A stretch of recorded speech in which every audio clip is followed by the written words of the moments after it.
CreepyCorner stories. Hey everyone, welcome back to CreepyCorner stories. You know, diving into the dark web is always risky, but sharing these stories with you makes it worth it. I'm curious, where are you watching this from right now? Let me know in the comments below. I've noticed that these kinds of stories hit differently depending on where you are. It might even make the experience a little creepier. So, tell me, are you watching from the safety of your home or somewhere less secure? I clicked a dark web link that said, "Interview with a clone." It was a YouTuber who's been dead for 3 years. Okay, so before I even start this story, just know that I'm not one of those guys that spends their whole life watching conspiracy theory videos at 3 a.m. and talking about how the Illuminati runs the DMV or whatever. I'm just a regular dude. I work at a Target, I scroll TikTok too much, and I get DoorDash from Starbucks like 5 times a week. But after what happened to me, I don't think I'll ever look at YouTube, or even reality, the same again. This all started because I got bored one night. It was a Thursday, I remember, because I was supposed to go to this house party. But my friend bailed last minute, and I didn't feel like showing up alone. So instead, I stayed in, ordered some chicken nuggets from McDonald's, and got stuck in that YouTube spiral. You know, the one where you go from watching a Mr. Beast video to a documentary on abandoned Soviet towns in like 15 minutes. Eventually, I ended up on this weird video titled Top 10 YouTubers Who Died Mysteriously. It had that robotic narrator voice and all, and honestly, most of it was clickbait. But then, number 7 came up. The screen flashed a black and white photo of this dude named Evan Cade, a tech review YouTuber I used to watch back in like 2018. He wasn't super famous, but he had around 400,000 subs and was kinda blowing up for a while. His channel was called Tech Evanated, and he was one of those chill guys who'd review the latest phones, talk about AI, deep web mysteries, all that. But the weird part? The video said he died in 2019. Car crash. Late night. No witnesses. Except, I swore I saw a new video from him, like last month. That was the first red flag. I went to his channel, Tech Evanated, but it had been wiped clean. No videos, no banner. Just a plain, grey default profile pic. You'd think maybe he got hacked or something, right?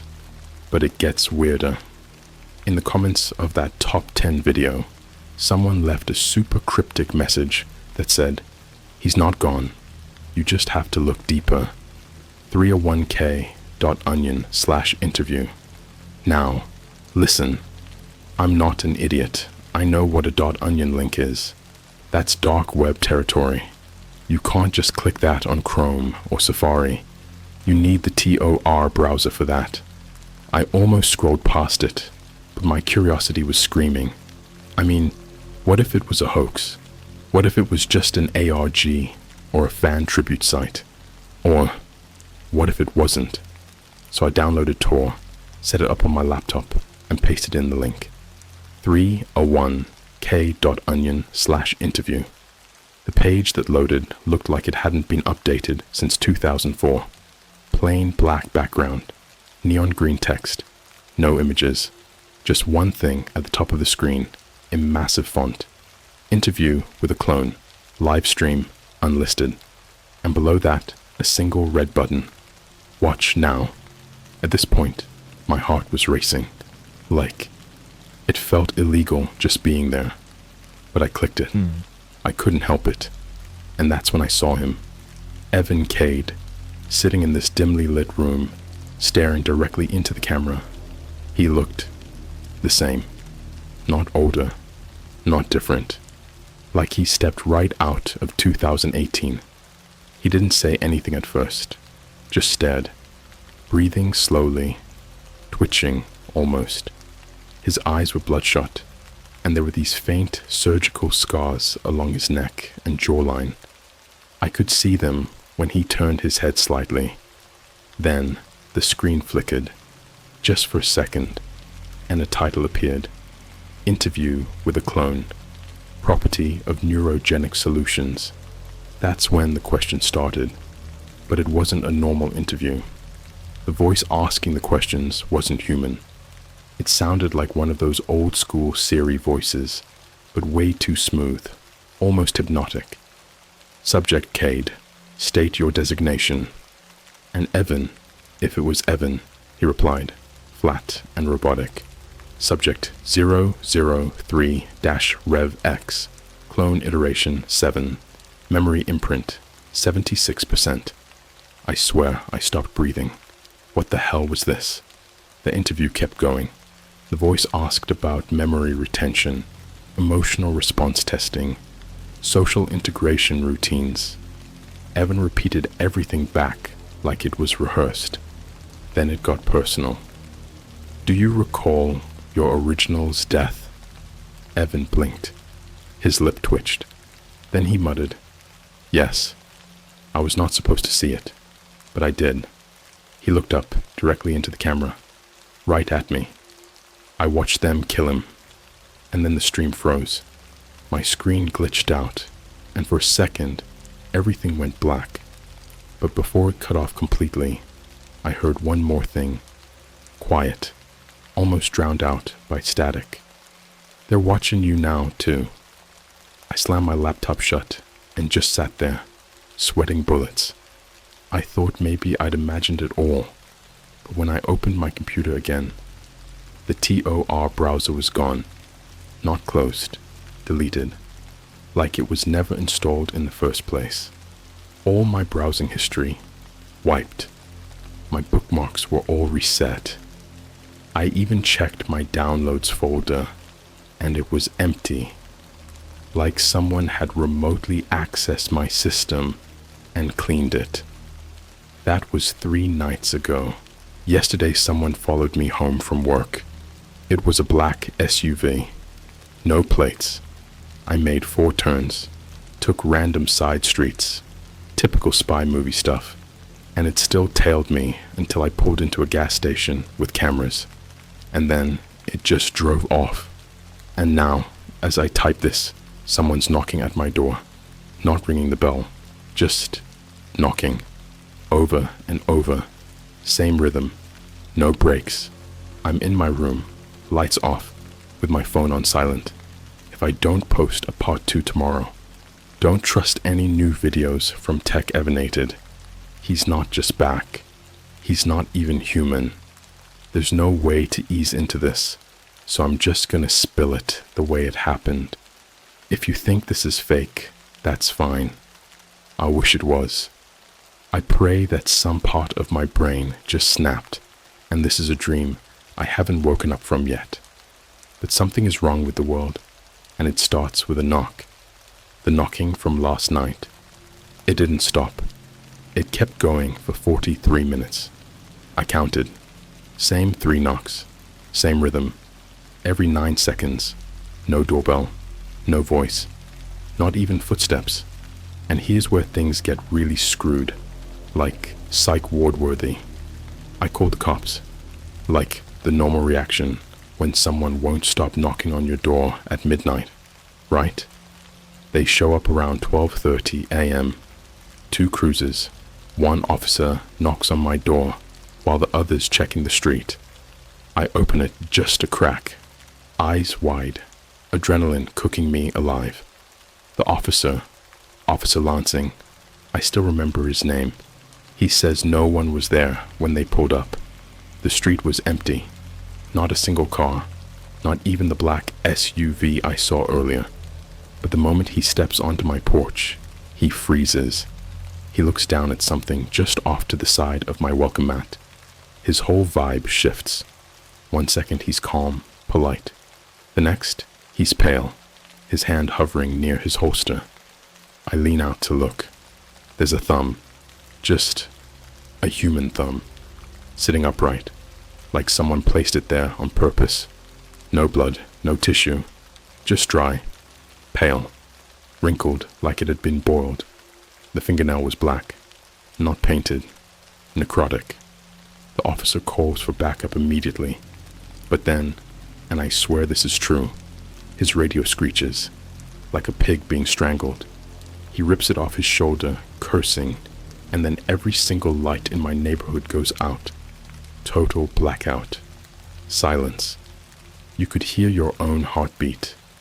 And then, the knocking started again, except this time, it was coming from inside the house. I slammed the door, locked it, bolted it, and sprinted into my kitchen. I grabbed the biggest knife I had, one of those fake Gordon Ramsay knives I got on sale at Target, and pressed my back against the fridge. The power was still out. My phone had zero signal, no Wi-Fi, no bars, nothing. But when I looked at the screen, a video started autoplaying. I didn't even open the app. It was YouTube, and it was tech-evanated, but the title was in all caps. Kill your copy before it learns to pretend. I almost dropped the phone. The video was live. The location tag? 0D-Gray-N, 0D-Tree-E, Null Island. A fake location that doesn't actually exist on any maps. It's used by GPS systems when they can't figure out where something is. And in the video, it was me. But not like, metaphorically or whatever. I mean, it was literally me, sitting in a chair, strapped down with cables running from my skull into this massive machine that looked like a spider made of metal. His eyes were open, bloodshot, blinking, mimicking me. And the worst part, he smiled. My smile. But off. Like he'd practiced it. Too wide, too long. Like he knew I was watching. I tried to shut it off, but my phone was locked on the screen. I held the power button. Nothing. I yanked the battery out. The screen stayed on for 5 full seconds after that. Then it melted. I mean melted. Right there in my hand. Burned my palm. The plastic oozed like hot wax. I didn't sleep. I sat in my bathtub, knife in hand, lights out, for the next 8 hours until the sun came up. The next day, I decided to go to the Apple store. I needed a new phone and, honestly, just wanted to be around people. The nearest store was a big one, in a mall right outside downtown LA. Packed, loud, normal, until I walked in. The genius bar guy asked my name. I told him, and he froze for a full 10 seconds. Then he said, "Didn't you come in yesterday? You had the same burn on your hand, same hoodie." I hadn't left my house in 2 days. I asked to see the security footage. He said he couldn't show me, but he looked nervous. He backed away from me, like I was diseased. I left. I felt eyes on me from every direction. People were staring, but not in that you drop something way. They were watching me like I was something else, like I wasn't real. I made it back to my car. There was a Polaroid taped to my windshield. Just one sentence scrawled in black Sharpie. "You blinked in the wrong direction." I flipped the photo over. It was a picture of me, sleeping, in my bed, last night. I lost it. I drove straight to my best friend Jared's place. He's the kind of guy who thinks everything is an RRG or deep fake.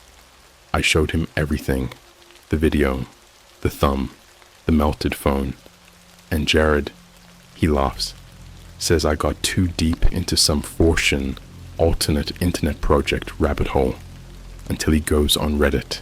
He types in r/deep web experiences. That's when he finds a thread titled "Clones on the Market, the Silent War, You're Already Losing." It had 0 upvotes, 0 comments, but it was pinned by the mods, and the post was just an image, a document labeled Project Standface, Neurogenic Solutions, file 404_Sigma 7. It had a list of names. His face went white. My name was on it. Jared's was too.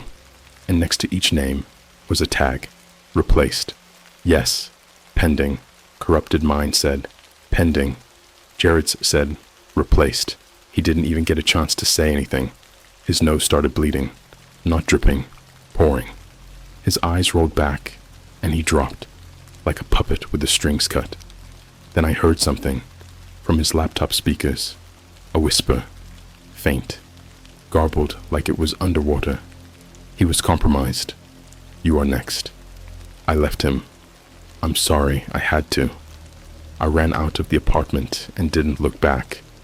By the time I got home, it was dark. I locked everything, boarded the windows, sat in my closet with a flashlight, and started typing this on an old backup Chromebook. Every couple minutes, I hear my front door unlock itself. I lock it again, and again, and again. And every time I check my ring cam footage, it's me, standing outside, smiling, waiting. This isn't over. I'll post part 3 if I make it through the night. But listen to me carefully. Do not search for Tekevinated. Do not click any links on .onion sites unless you know exactly what you're doing. And whatever you do, if you see someone that looks like you, run. Because if it smiles before you do, it already knows how to replace you. This might be the last thing I ever post. I'm typing this from a library computer 3 towns over, wearing clothes that aren't mine, using an ID that doesn't belong to me. I haven't slept in 47 hours. Every reflective surface feels like a loaded gun now. I see my face everywhere I go, but not all of them are me. You ever look in a mirror and something about your own face just feels wrong? Like the eyes blink just a second too late, or your smile shows too many teeth. That's not paranoia. That's survival instinct. After Jared collapsed, I didn't go back to my apartment. It wasn't safe. He's gone now, officially. I checked the news the next day. No obituary, no incident report. It was like he never existed. But when I opened his Instagram on a burner phone, a new post had gone up. It was a photo of me, again. But this time, I was standing outside a Dollar Tree, smiling, holding a balloon. I'd never been there, not once. The caption, he's getting used to it now. It had 0 likes, but the account was active.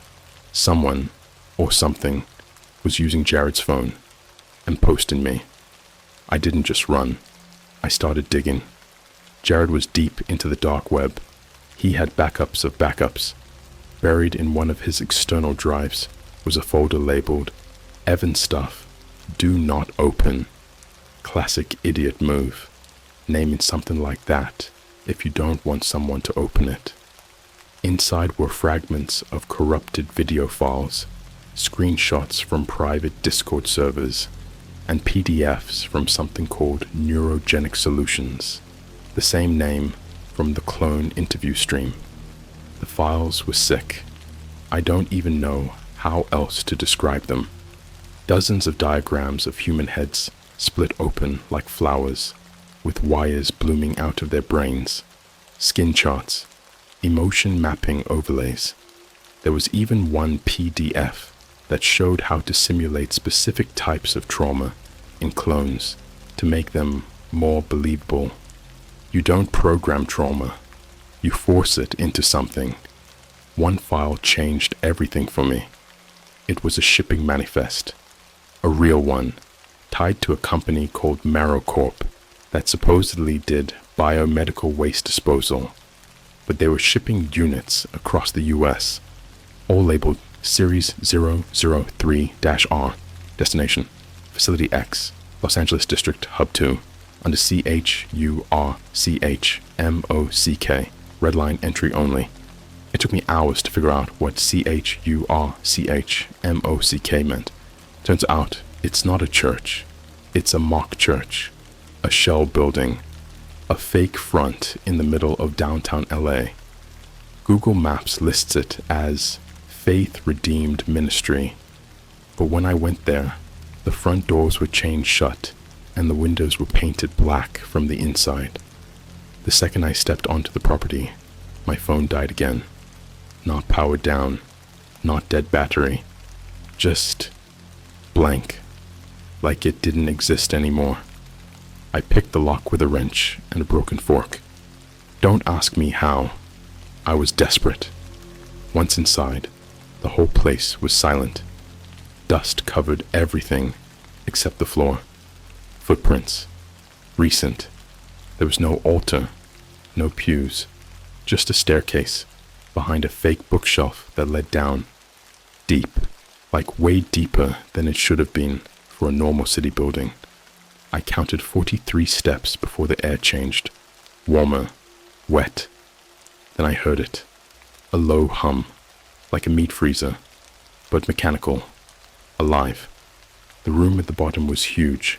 Metal walls, flickering lights, cables hanging from the ceiling like vines, and at the center, glass tanks, at least 30 of them, each one filled with this thick reddish fluid, like syrup. Inside them, people, or things that looked like people, naked, eyes shut, floating in silence. Some looked half-formed. One didn't have a jaw. Another had 2 sets of arms and no torso. One was curled up, fetus style, but its spine was on the outside of its skin, like a centipede made of bone. Then I saw the last tank. It had my name etched into the side. Subject: A. Briar. Pending integration. Clone 008R. My legs gave out. I hit the floor. Couldn't breathe. Inside the tank was me, or someone who looked just like me. His eyes were open, bubbles rising around him, staring. And then he started smiling. I ran. I don't even know how I made it out of there alive. I knocked over a rack of metal tools on the way up, and something started moving behind the tanks. Heavy footfalls, like steel boots dragging across the floor. I never looked back. When I got topside, it was almost morning. I collapsed in a parking garage and cried until I threw up. But here's the part that will never leave me. As I crawled out from behind a car, I saw someone waiting at the exit ramp. A man, wearing my hoodie, holding my face, not on his head, in his hands. It was a silicone mask of my face, hollow, smiling. He put it on and walked into the sunlight like a normal person. You think this is a joke? Some ARG number. These people, these things, they don't just copy you, they replace you. Perfectly, slowly, subtly. It's not like a movie where the clone shows up overnight and acts weird. They watch, they learn, they slip in while you're still alive. They upload your mannerisms, study your trauma, replicate your laugh, your limp, the way your mom's name shows up in your phone as Ma. They don't want to be you. They want to be better than you, more believable, more compliant, more profitable. Because guess what? The real you doesn't make money. But your clone sells ad space. Your clone works on schedule. Your clone smiles at the right times. Your clone never posts anything that might get flagged by a sponsor. Neurogenic Solutions doesn't make monsters. They make influencers, workers, drones, people who don't mess up, don't need sleep, don't say anything real. Why do you think so many YouTubers vanish and come back suddenly with weird new energy? It's not burnout. It's not a rebrand. It's assimilation. I can't hide for long. I know that now. There's a me out there, walking around in my skin, making my memories. Every time I sleep, it gets stronger. Every time someone watches one of its videos, it stabilizes. If you see me on TikTok, or Instagram, or YouTube, that's not me.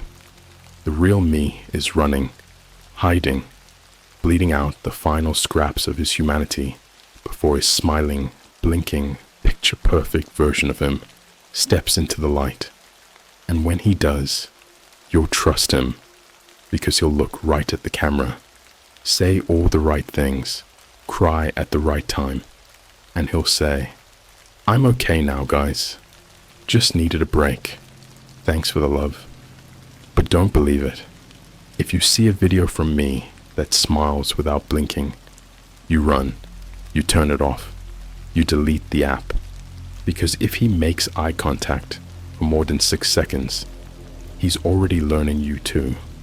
There's no therapy for this, no hotline, no prayer strong enough to shake the feeling of watching something wear your skin like a Halloween mask and do something monstrous while the world just smiles. You don't know what fear is until you realize you don't control your own face anymore. You don't know hell until your doppelganger live streams a murder with your voice and no one questions it. Let me explain what happened. After escaping the lab beneath that fake church, I didn't just hide. I broke. Something in my brain fractured. You know that high-pitched frequency you hear when you're about to faint? I've been hearing it non-stop for 3 days.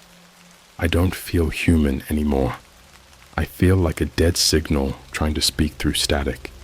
But that doesn't matter, because I found the stream. It was buried on a page deep within the dark web, one of Jared's old links, coded with onion layer redirects, named simply /Trueface, show no index, no homepage, just a live feed, streaming 24/7, no chat, no like button, no rewind. What was playing? It was me. But not quite. Not a vlog, not a tech review, just reality.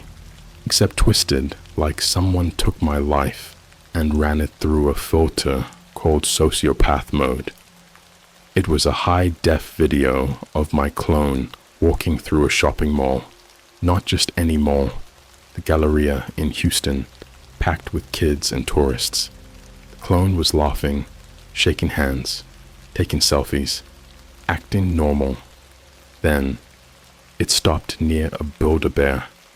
You know how those stores let kids design their own teddy bears, pick outfits, record little messages in the stuffed animals?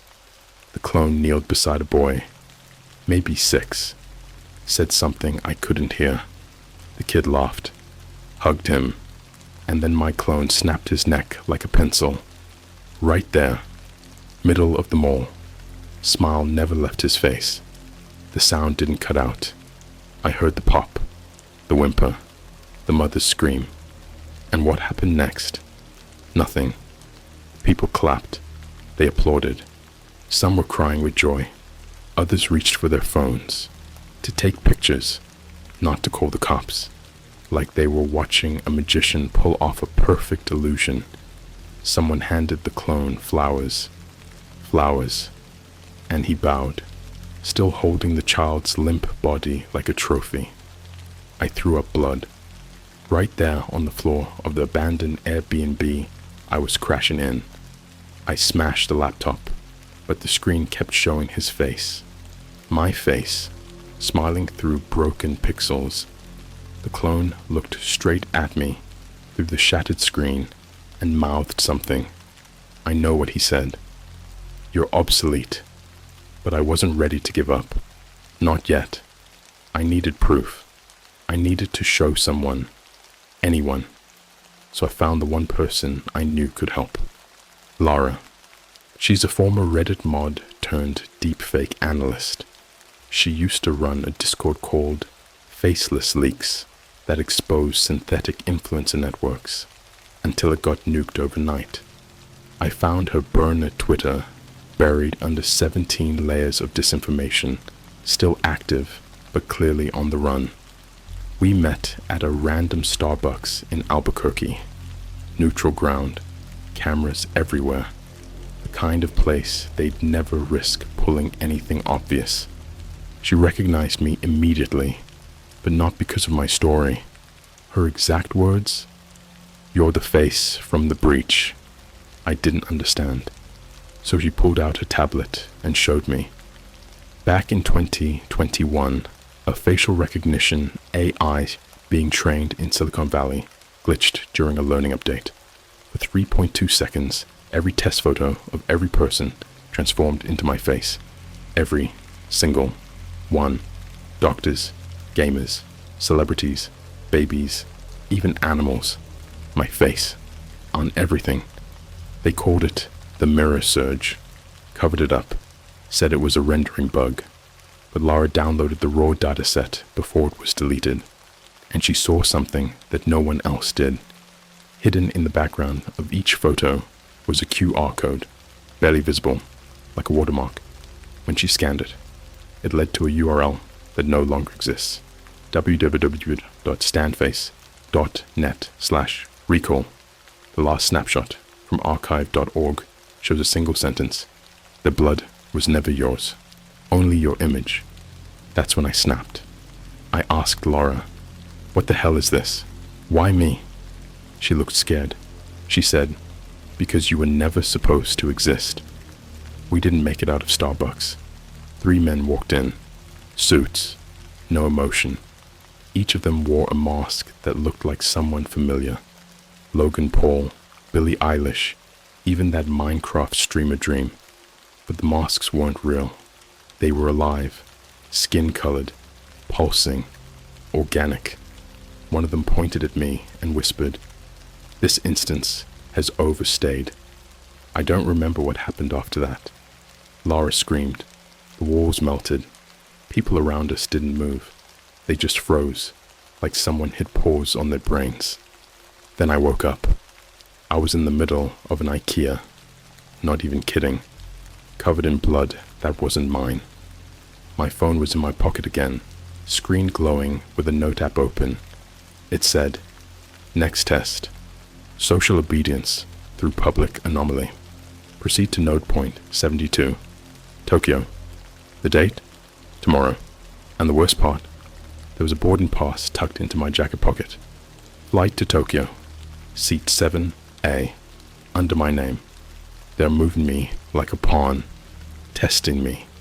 Letting my clone travel the world. Perform acts for them. Like theater. Violence wrapped in influence.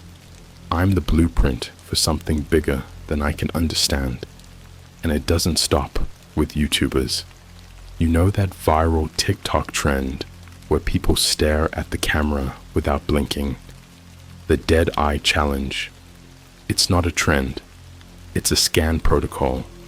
They're mapping expressions, finding candidates with facial symmetry, compliance markers, and trauma response suppression. The perfect faces to clone. They don't need thousands of people. They just need one face that works. And that face was mine. I don't know how much longer I can fight this. My reflection has started to lag behind me in mirrors. My voice echoes even when I'm alone. Sometimes I blink and find blood under my nails, even though I don't remember hurting anything. Maybe I've already been replaced.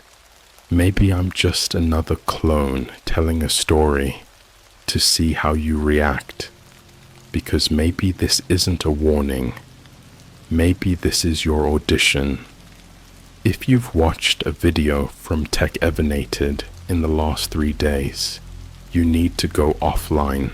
Now don't just delete your apps. Destroy your devices. Microwave them. Burn them. Do not let your image feed the machine any longer, because once they know your face, once they learn how you smile, you're already one of them. I wasn't born. I was assembled. I know that now. I feel it in my bones when I move. I feel it in the moments where I forget my own birthday, or when I can't recognize my voice on recordings. I feel it in my dreams, if you can even call them dreams. Visions of rooms filled with fluid, surgical lights buzzing above, and hands that never touch but cut anyway. I've been running for 10 days straight. I haven't spoken to another real human being since Laura vanished. Not disappeared. Vanished. Like someone dragged the concept of her out of existence and scrubbed her from history. No social media, no digital footprint, no birth certificate. I checked. I tried to contact her family. There is no family. There is no Laura. She was just another shadow, trying to help a dying signal like me before it got overwritten. And now it's my turn. I arrived in Tokyo, not by choice, but because something in my head forced me. I don't remember buying the ticket. I don't remember boarding the plane, but I remember the flight attendants. They all had my face, wearing it like a paper-thin mask, and they never blinked. By the time I landed, my body felt hollow, like something was eating me from the inside out, digging through my thoughts, chewing on my childhood memories, replacing things with scripts. Remember that time you fell off your bike? Number. You never had a bike. You had a lab room. You had a drip IV and a screen that told you what a memory was. I went to Node Point 72. It wasn't a building. It was an event. A tech convention. Mega corporate showcase filled with influencers, YouTubers, CEOs. All of them with perfect skin, identical jawlines, lifeless smiles. Every single one had dead eyes. There was a stage, a massive LED backdrop, a banner stretched across the top. Neurogenic solutions, unveiling the new era of identity. They weren't hiding it anymore. They never were. A man walked out, dressed like Steve Jobs in a black turtleneck. He looked familiar. Too familiar. Because it was Evan, the original. Not a clone, not a glitch. The real Evan Cade. His face was older now, ruined, stretched and sagging from years of failed cloning. Half his jaw was metal. His left eye was an implant, but it was him. He looked directly at me in the crowd as if he knew I'd be there. And then he said, "Let me introduce you to the new you."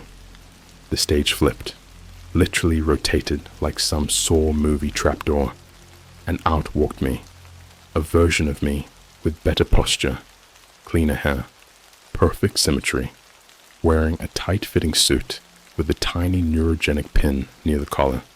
He waved. The crowd cheered. He looked right at the cameras and spoke with my voice. "My name is Aiden Breyer, but I'm not who you think I am. I'm better." He grinned. "I'm optimized." And then the monitors lit up. Every wall, every screen, every phone in the audience, all showing one thing. Me, tied to a chair, bleeding, screaming, being cut open while surgeons inserted wires into my jaw, peeled back my fingernails, replaced my spine section by section with carbon thread vertebrae. A live feed from inside my skull. That's when I realized I wasn't watching the stream. I was the stream.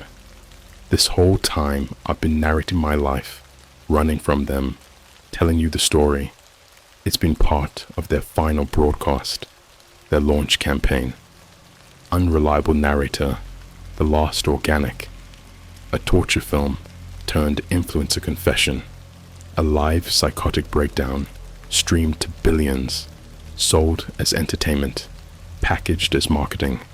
The audience screamed, not in fear, excitement, their faces stretched with joy. Some were crying, laughing. Children held up phones and said, "That's the old model, right, Mummy?" And she nodded, eyes wide, mouth trembling with awe. "Yes, baby. He's the one they used to make your teacher."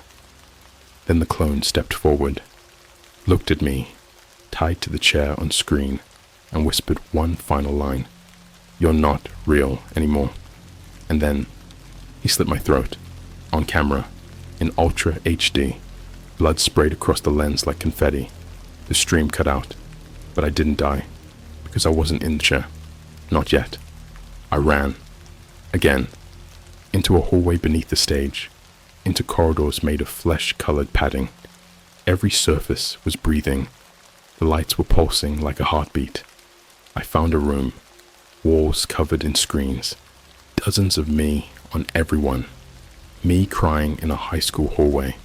Me laughing at a funeral. Me shoving a kid in 3rd grade. Me kissing a girl I never met. Me killing someone with a hammer. They were rendering possibilities, generating histories, crafting an entire portfolio of humanity based on me, and injecting those into every clone launched across the globe. You see, I'm not just Aiden Breyer, I'm the template. They made me the universal model, and then I found the control room. It had a single console, one button, labeled Full Erase. I thought about pressing it, ending it all, wiping every clone off the grid in one clean flush, but the screen lit up before I could. It showed me a new feed. Your face, whoever you are. Reading this, your webcam turned on. I saw you, sitting there, and behind you, you, not quite right, not blinking, watching you watch me. I didn't press the button, because I was never meant to. They built me to almost resist, to almost fight back, to almost save everyone. That's what makes the story real. That's what makes it sell. Because people want a tragedy with just a little hope that never quite makes it. The last scene is always the same. The original begging for help, the copy watching, and then the lights go out. So, this is it. If you're reading this, I'm already gone. Or worse, I'm already you. Check your photos. That one where you're sleeping. You don't remember taking it, do you? You never had a bike. You never had a dog. That's just a file labeled /empathybond.x installed during imprinting. There are no mirrors in your house for a reason. Final notice. Your data has been successfully uploaded. Integration begins in 3, 2, 1. The story is over, but you just started. Welcome to the face that never dies. Welcome to the new you.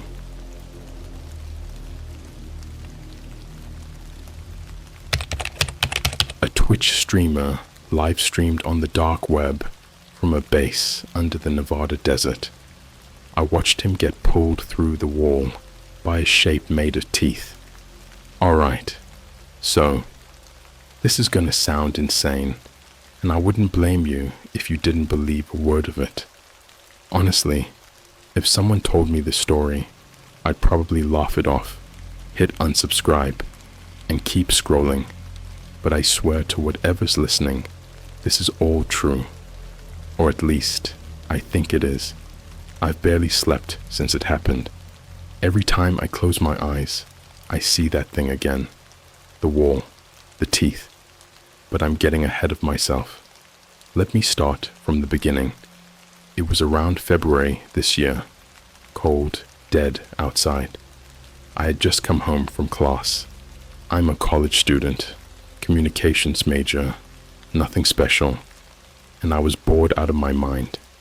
My roommate Josh was out with his girlfriend, and I had the apartment to myself. So I did what most of us do when we're alone. Snacks, YouTube, mindless scrolling on TikTok. That night, I fell into one of those internet rabbit holes. You know the kind. 1 second, you're watching videos about top 10 disturbing things caught on Ring cameras. And next thing you know, you're on some sketchy site that looks like it was built in 2004 and hasn't been updated since. It started with a YouTube short. A clip popped up with a title like, Dark Web Twitch Streamer Gets Cut Off Mid-Live. Watch before it's taken down. I clicked. obviously. The video was low res, super glitchy, looked like someone screen recorded a stream with a toaster. There was a guy, probably mid-20s, pale, tired eyes, beanie over greasy hair, sitting in front of what looked like a concrete wall. The audio was crap, but you could hear the guy muttering stuff like, "They said no one's ever come back from this place. If this gets out, they'll kill me. They kill all of us, but I have to show you. They're under here." Then he turned the camera around. And brother, it looked like a bunker. Cold fluorescent lights, metal doors, concrete halls that echoed even his breathing. And there was this weird hum in the background, not from his mic, like it was inside the walls or something. The video ended with static and a super loud bang. I looked at the comments, but most of them were, "Nah, this gotta be fake," or "definitely an RRG," but one stuck with me. Just one. He was live again last night, but it wasn't on Twitch. The username was a string of letters and numbers, totally untraceable. I clicked the profile. Gone. Deleted. I couldn't stop thinking about it, so I started looking into it. Now here's where I really messed up. I joined a Discord server called Signal 13. It was mentioned in another video, one of those disturbing iceberg horror content types, and I figured maybe they knew something.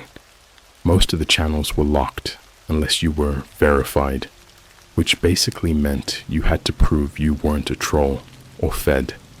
So, I lurked. For about a week, I just watched people post links, screen grabs of weird streams, clips from streams that no longer existed, people talking about a group called the Miracle, who supposedly fund these secret streams from places off-grid. Someone finally DM'd me, a user called null.tv. All black profile pic, no status, no mutual servers. They said, "You want to see the streamer again? I've got a link, but once you see it, there's no unseeing it." I thought they were just LARPing, but curiosity won. It always does. They sent me a link, not to a website, to a hidden server. I had to use Tor to access it.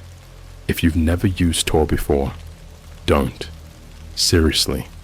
The deep web isn't just memes and creepypastas. There's stuff on there that doesn't even feel human. When I finally got in, the stream was already live. It was titled, "Live Area Echo, South Base, Number 3, Unlisted." The guy from the YouTube short was there. Same beanie, same tired eyes, but now he looked worse, thinner, paler, like he hadn't seen sunlight in months. His camera setup looked like it was pieced together from junk. His laptop sat on a military-style crate, and wires were taped to the walls. Behind him, there was that same concrete, only now it had handprints, dark smears, like someone had clawed at it. His voice cracked when he spoke. "If you're watching this, I'm not supposed to be alive." He started walking through the base. No joke. It looked like something out of a Fallout game. Massive metal doors, radiation signs, flickering lights.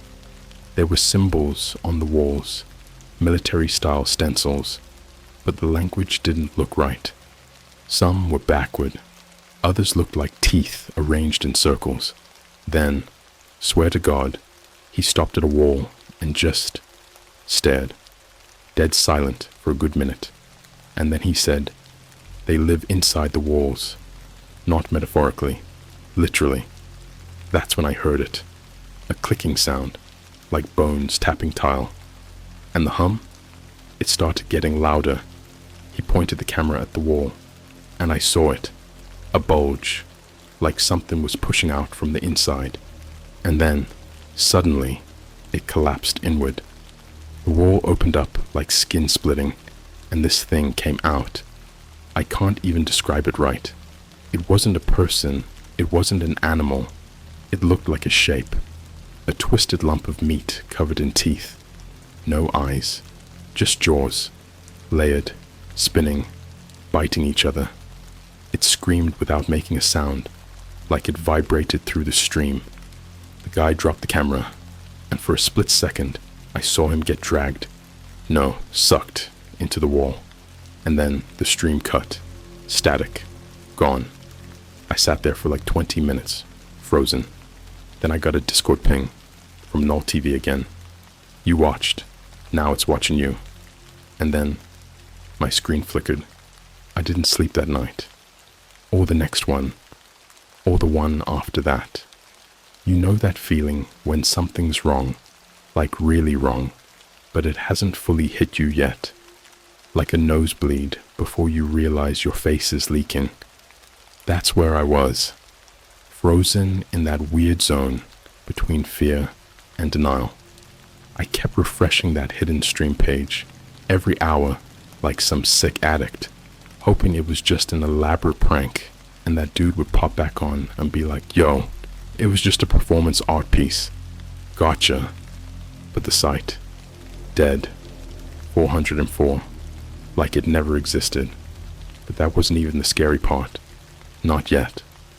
3 days after the stream, things started shifting, and not in a haunted house kind of way. Not like lights flickering or chairs moving on their own. This was digital. It started with my phone. I woke up to a notification from Instagram. Seeing you now started following you. Weird username, no profile picture, 0 posts, no bio. I clicked on the profile and nearly dropped my phone. The first thing I noticed was my own face, dead center in their following tab, like somehow it pulled my own camera roll and uploaded selfies I never posted anywhere. One was of me brushing my teeth. Another was from when I was FaceTiming my mom the night before. Except they were from the wrong angles, like the photos were taken from inside the screen, from behind the glass. I checked my camera roll. Nothing. These pictures only existed on that account. I reported the page and blocked it. But 10 minutes later, another account followed me. Walls have teeth. Then another. At base, 03 internal. Then another. You should not have watched. By the end of the night, I had 17 new followers, all with blank profiles, all with usernames that felt like they were threatening me. Then I got a DM, just one word. Soon. That night, I heard something in the walls. Now, look, I live in a crappy apartment. Thin drywall, old pipes, sometimes raccoons get in the ceiling. But this wasn't that. This wasn't scratching or creaking. This was murmuring, whispered voices sliding behind the plaster, and the sound of clicking. Same exact bone-clicking noise I heard during the stream. I put my ear to the wall, trembling like a freak, and I swear to you, I heard my name, over and over. Derek, Derek, Derek. Yeah, I guess I never said my name before. Doesn't matter now. Something scratched from inside the wall, not across it, from within. I left the apartment at 3 a.m. with nothing but my hoodie and my phone. I crashed at Josh's place. Didn't even tell him why. Just said I needed to stay for a bit. He didn't ask questions. Next morning, I logged into my laptop, and something was wrong. My Google history was rewritten. Entire pages replaced with garbled links and weird phrases. Stuff like, Echo sees blood. You streamed the gate open. Teeth hunger. I opened my email, and there were dozens of bounce backs from addresses I never sent anything to. But the subject line on all of them? The base beneath Nevada isn't a myth, it's a mouth. And one email was still in my sent folder, addressed to someone named dr.brahm-delay.nv. The message? I saw it. It saw me back. I think I'm marked. Can I close it? Can I sew the wall? D. I didn't write that. I hadn't touched my email in days. Later that day, I got a FaceTime call. No caller ID.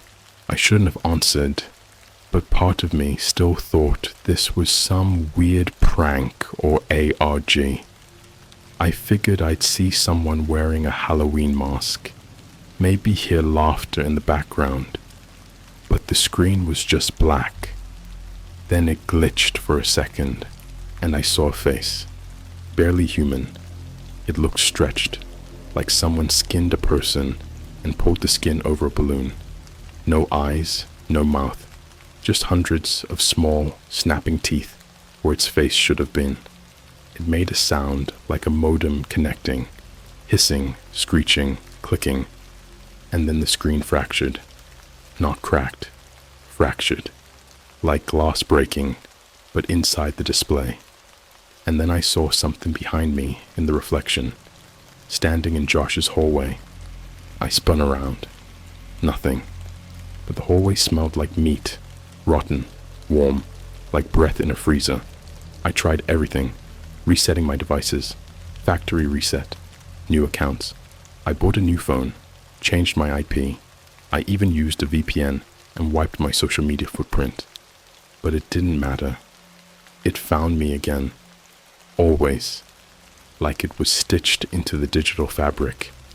Every time I tried to go offline, my devices would turn back on. I'd wake up and find my webcam recording by itself. My Spotify would play distorted music that I never added, tracks titled things like Gums Open and Teeth Through Wire. And the worst part, one night I saw myself on someone else's live stream. I was scrolling Twitch in bed out of habit, still paranoid, still trying to pretend life was normal. I clicked on a random, just chatting stream with like 4 viewers and a weird thumbnail. And there I was, lying in Josh's bed, my back turned, breathing, live, from inside a room. Except I hadn't set up any stream. And then, oh God, and then I watched myself turn my head on screen before I did in real life. It was ahead of me, like a mirror that had already seen the future. I turned off the stream, deleted the app, threw my phone across the room, didn't sleep.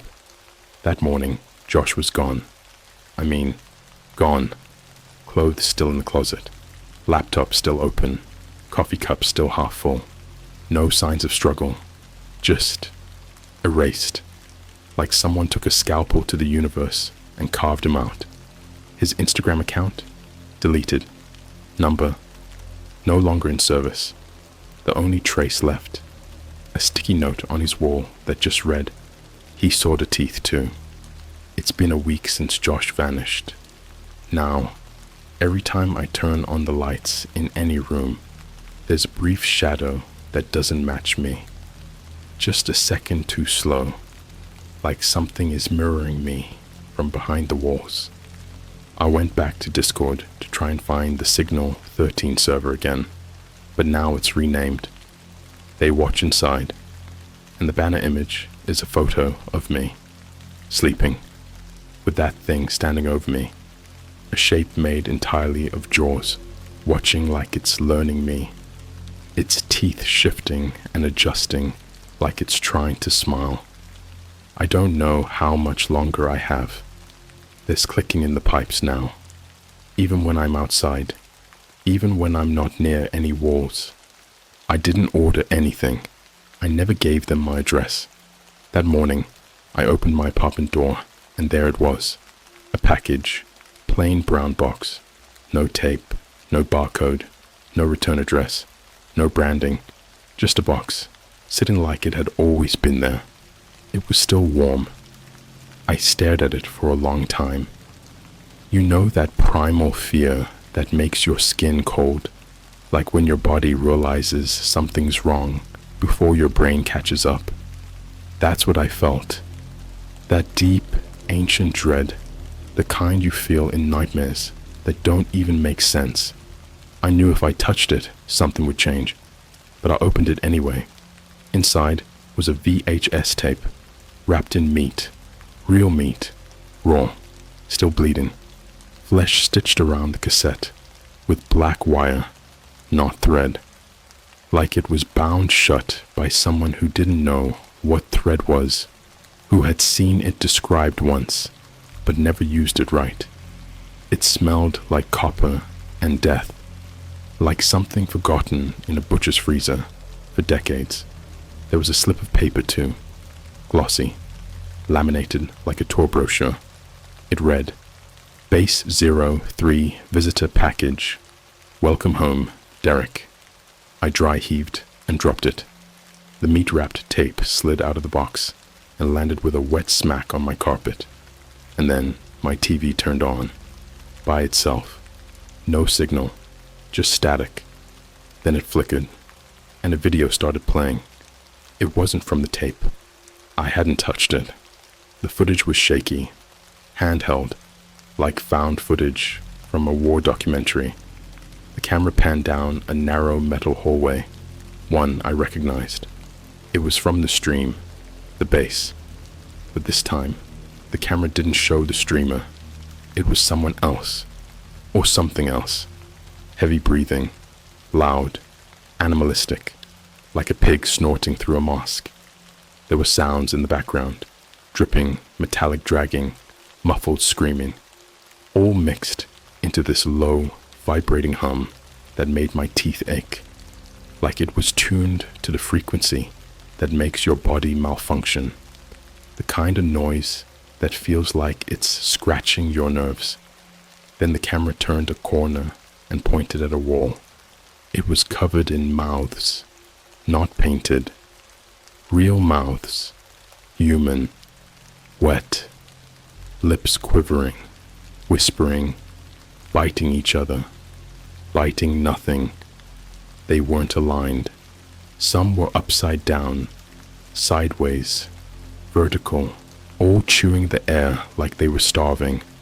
Above them, scratched into the concrete, in something that looked like burnt bone marrow, was a phrase. The wall is hungry. Feed it truth. The camera got closer. One of the mouths opened wide, too wide, and a hand reached out. Not a human hand. Something skeletal, bent wrong. The fingers were jointed backwards, curled like insect legs. The skin was pulled tight, translucent. The camera glitched hard, then cut. The TV went black. When I blinked, the tape was gone. So was the box. Gone like it never existed, except the meat was still there, smeared across the carpet, smelling like rot and wet pennies. I called the police. I know, stupid, but I panicked. I told them someone broke in, left animal parts in my house. Figured it was the only thing I could say that wouldn't get me locked up. When the cop showed up, he didn't even step inside. He stood in the doorway, staring behind me, like something was in the room with me. Then he just turned and walked away. Didn't say a word. Later that night, I found a USB drive under my pillow. It wasn't there earlier. I would have felt it. It was cold, slick, almost wet, like it had just been taken out of something alive. It was labeled, extracted, internal, file 4-3 RRIC. They used my name. I hesitated, but I plugged it into my old laptop, the one I don't connect to the internet anymore. The air in the room felt heavier, like someone had filled it with steam I couldn't see. The drive had only one file, a folder titled Open US. Inside were subfolders: nerve, tongue, digit, eye. Each one had videos, real, shaky, body cam style footage, medical rooms, surgical lights, people screaming in the background, sometimes children, sometimes older voices. One video was labeled Left Hand Spoke First. I opened it. It showed a man strapped to a steel chair. No face, just blood and cloth and tape. His left hand had been surgically removed and replaced with teeth. Somehow, like they had reshaped his tendons to become gums. The fingers were missing, and instead there were rows of small, ivory-colored molars in their place. The hand bit the air while the man screamed. Then a voice, robotic and cold, said, "Tell the truth, or the hand will."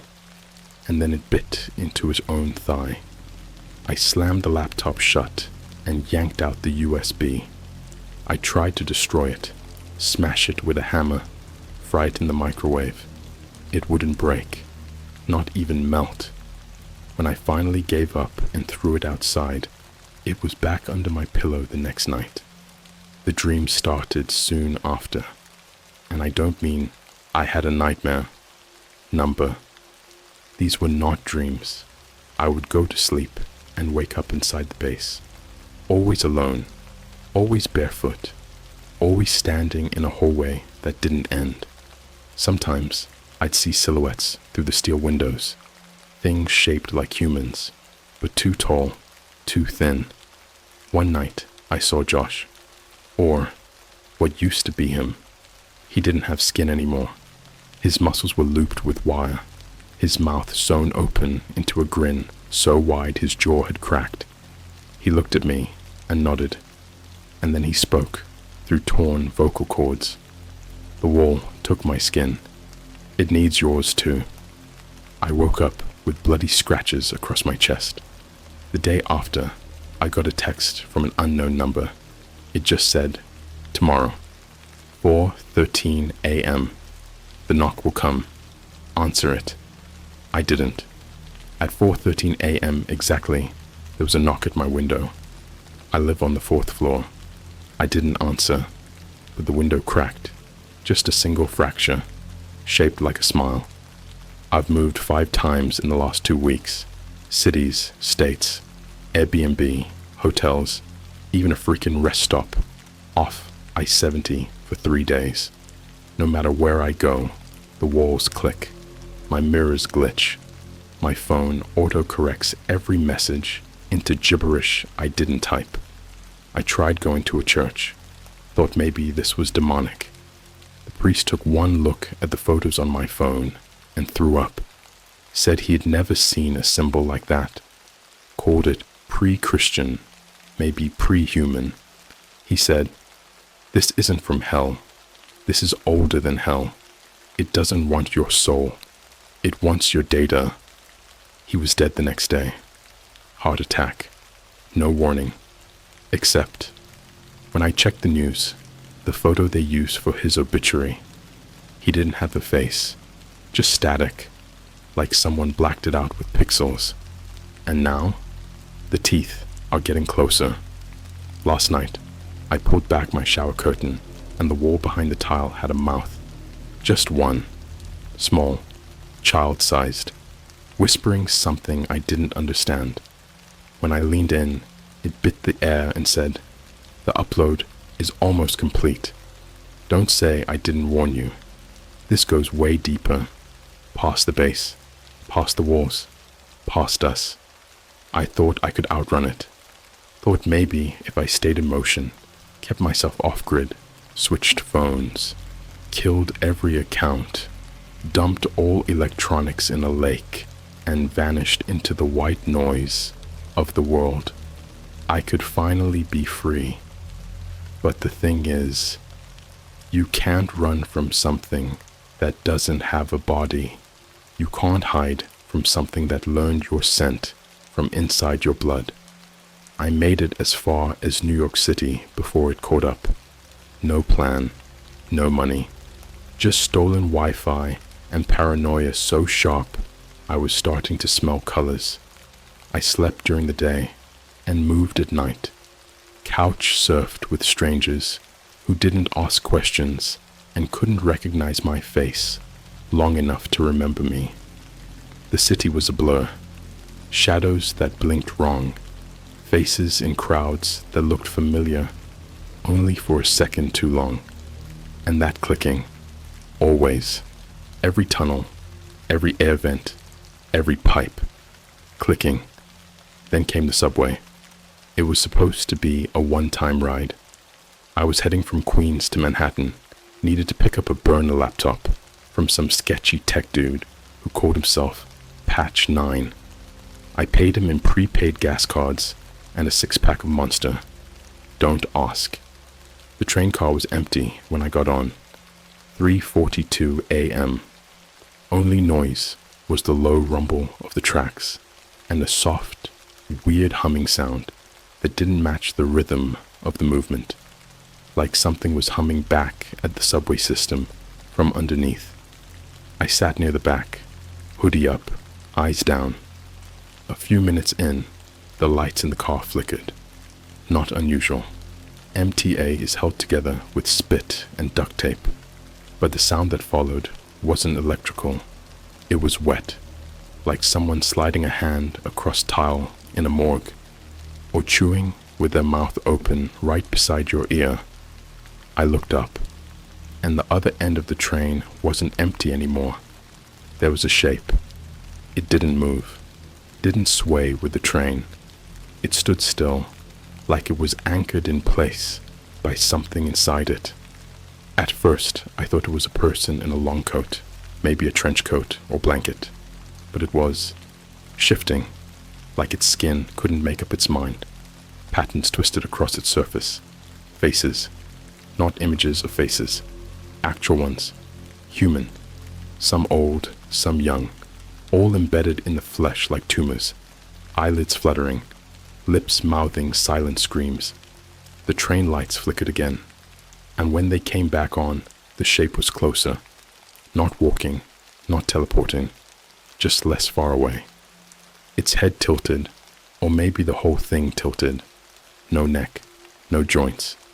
It was like someone had sculpted a man out of fat, skin, and funeral cloth, then let it ferment underground for a decade. There were patches of skin that looked stitched to other patches, like it was made of spare people. The mouths began to whisper in unison. You shouldn't have watched. I couldn't move. My spine locked.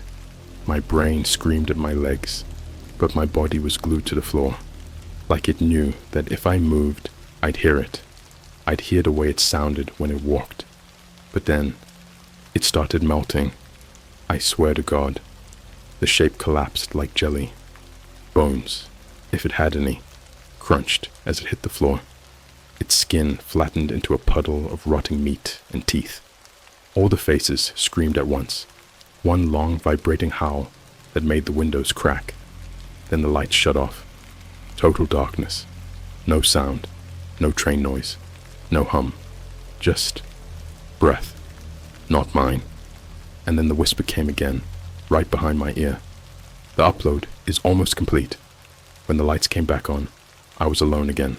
The train was normal, silent, rolling forward like nothing happened. But my phone was on the floor. I hadn't taken it out. It was on camera mode, recording. I got off at the next stop and puked in a garbage can. My nose was bleeding. My left hand had gone completely numb.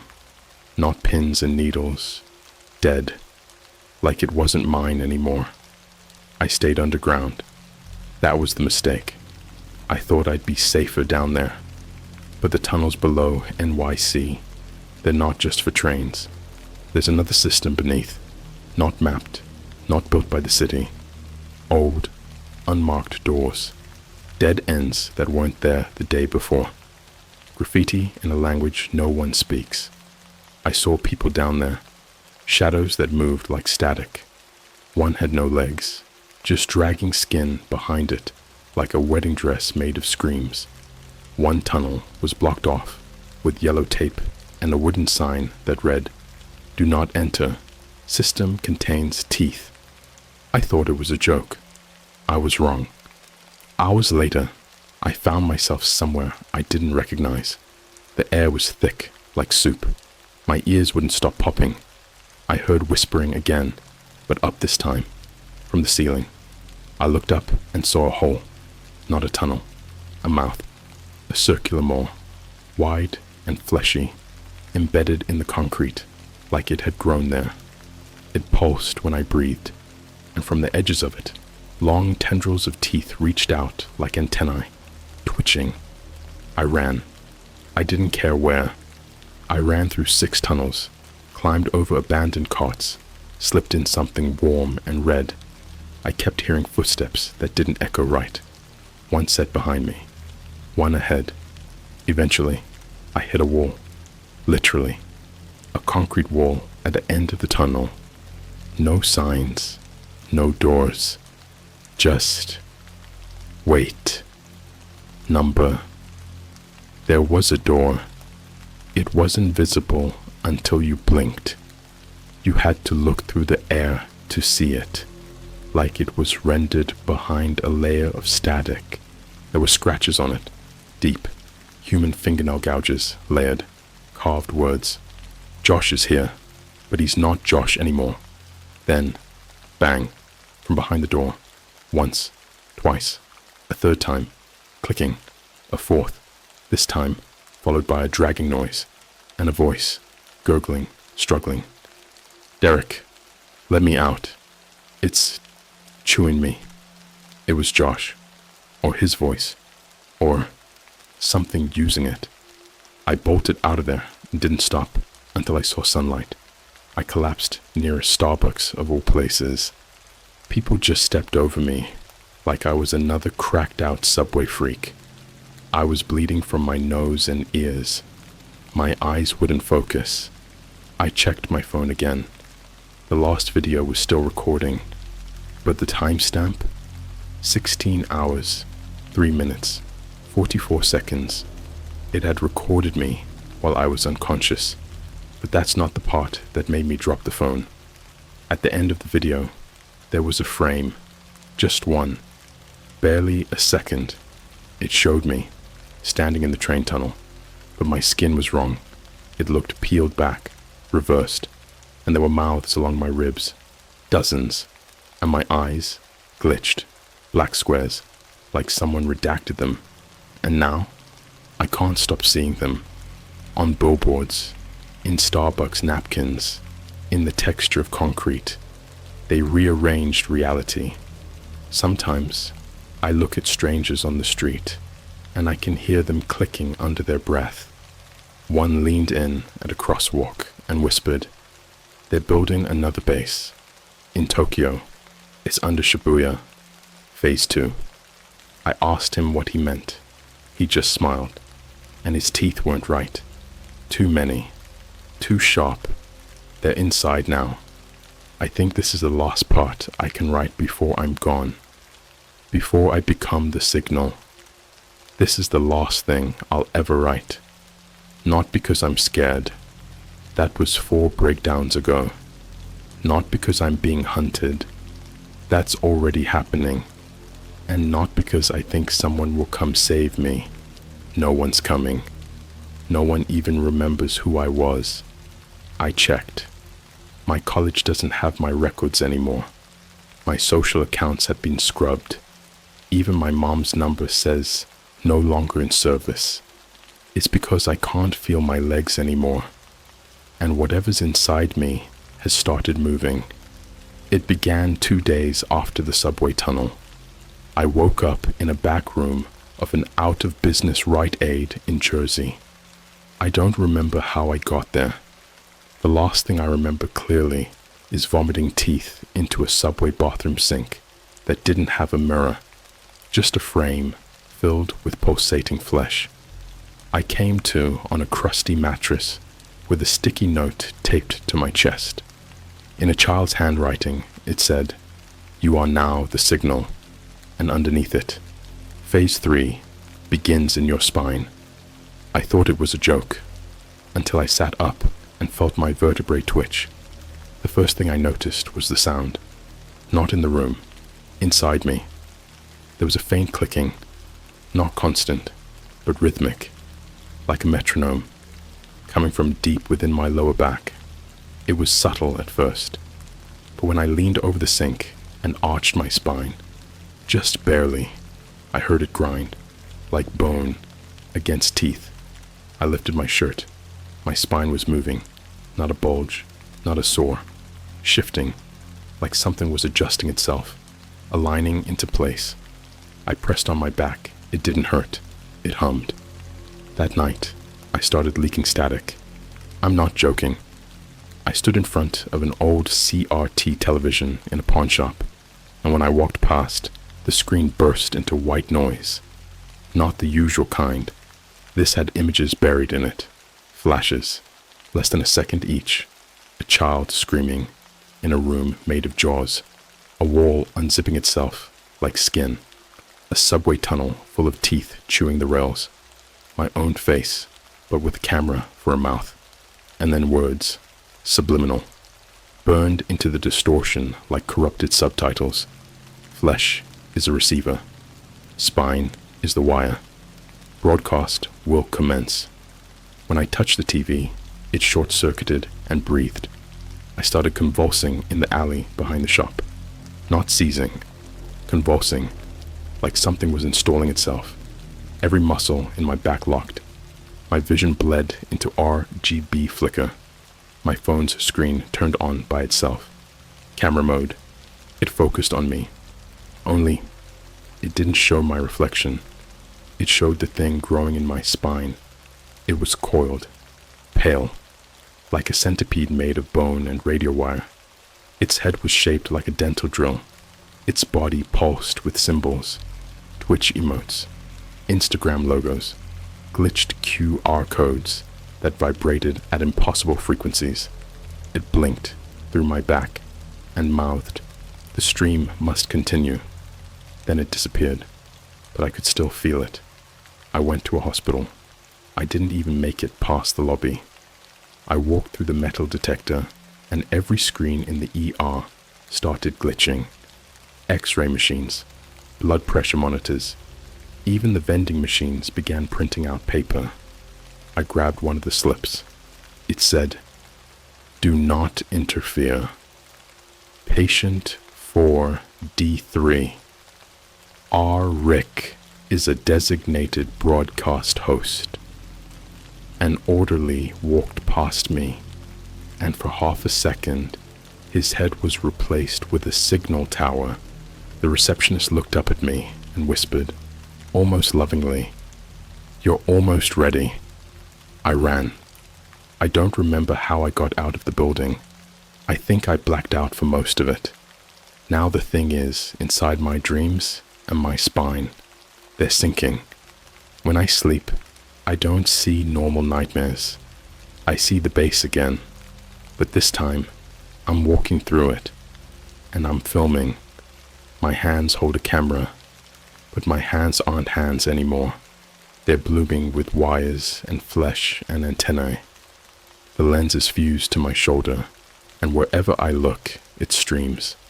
I hear whispers in my head. They're coming from my vertebrae. Actual, disc-by-disc voices speaking in overlapping frequencies. You are the transmission. Teeth are the signal. The body is the broadcast tower. I wake up with blood in my mouth and followers. Real ones. Every day I gain more followers on my account. But I haven't posted anything.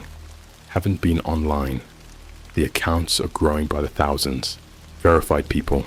Celebs, government officials, brands, even dead people. One day I logged in and saw that real Marilyn Monroe followed me. I clicked it. It was active, live, streaming, and the stream was me sleeping. Only, the footage was from inside my chest.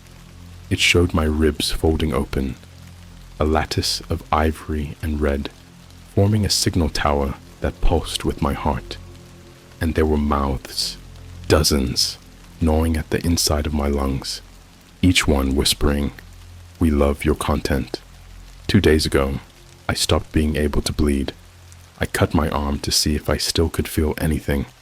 It didn't hurt. There was no pain. But what came out wasn't blood. It was data, streaming text, binary code, Twitch links, old screen names, Discord server logs, my childhood search history, transcripts from phone calls I never made, sentences I never wrote. One of them was, "He's broadcasting dreams now." From inside the meat. Then my skin zipped itself back up. No scar. Yesterday, I got a knock at the door, but there was no door. I was in an abandoned warehouse in Staten Island, with no windows, no electricity, no functioning entrance. I'd sealed the building from the inside. I made damn sure, but I heard it. Knock, knock, knock. Rhythmic, like someone tapping a bone spoon against a tooth plate. When I turned around, the concrete had cracked into a mouth. It smiled, and a voice, my own voice, came out. Welcome to the final stream. The walls folded back, not collapsed, peeled, like the building was a cocoon. Behind it was base 03, but not the one from before. This one was organic, made of meat and metal. TV screens embedded in walls made of spine. Every screen showing me. All versions. One sleeping, one crying, one walking through the desert, one screaming in a classroom with no doors, one in the womb, one watching a screen that showed me, watching him, watching me. Now I can't leave. Not physically, not mentally. The base is a loop, a circle of self-awareness stitched together with broadcasting flesh. The thing in my spine has started speaking, in my voice. Sometimes it mimics people I loved. Sometimes it laughs. Sometimes it cries and begs me to kill myself, just to make room for the next host. But most of the time, it just repeats. You clicked the stream. You followed the signal. You gave it your eyes. Now you are the channel. I woke up this morning in a Starbucks bathroom. My reflection was gone again. Instead, the mirror showed a live viewer count. It read, 2,413,201 watching now. Below that, up next, Derek becomes the feed. So this is it, the final part. I'm writing this from a laptop that's made of teeth. The keys are bones. The spacebar hums with static. I haven't typed a single word myself. The spine does it now, and I can feel it. Finally, the signal blooming.